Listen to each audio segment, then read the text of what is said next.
প্রবল বৃষ্টিতে দিল্লিতে ভেঙে পড়ল চারতলা একটি বাড়ি। সরকারি মতে এখনো পর্যন্ত মৃত্যু হয়েছে 4 জনের।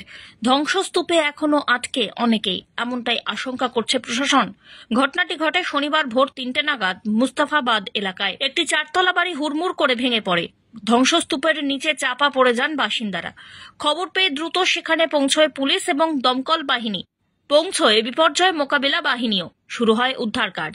প্রশাসনের তরফ থেকে জানানো হয়েছে এখনো পর্যন্ত 4 জনের মৃতদেহ উদ্ধার করা হয়েছে। তবে দিল্লি পুলিশের উত্তর পূর্ব শাখার সহকারী ডিসি সন্দীপ লাম্বা জানিয়েছেন, রাত 3টে নাগাদ বাড়িটি ভেঙে পড়ে।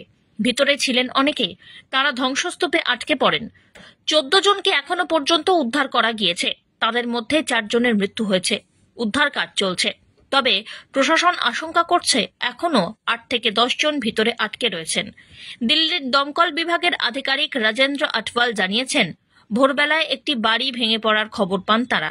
ঘটনাস্থলে পৌঁছে একটি চারতলা বাড়ি ভেঙে পড়ার বিষয় দেখে ঘটনার ভয়াবহতা সম্পর্কে আঁচ করতে পারেন। অনেকে ভিতরেই আটকে রয়েছেন বলেও দাবি করেন তিনি। দমকল কাজ করছে, সঙ্গে জাতীয় বিপর্যয় মোকাবিলা বাহিনীও উদ্ধার কার্য চালাচ্ছে। ভোরবেলা আচমকাই তাসের ঘরের মতো বাড়িটি ভেঙে পড়ায় ধুলোয় ঢেকে যায় গোটা এলাকা। স্থানীয় প্রশাসনের দাবি, গত কয়েকদিনের ভ্যাপসা গরমের পর গতকাল থেকে আচমকা আবহাওয়ার পরিবর্তন হয় দিল্লিতে। মুস্তাফাবাদ সহ একাধিক শহরে ঝেঁপে নামে বৃষ্টি, সঙ্গে বজ্রপাত।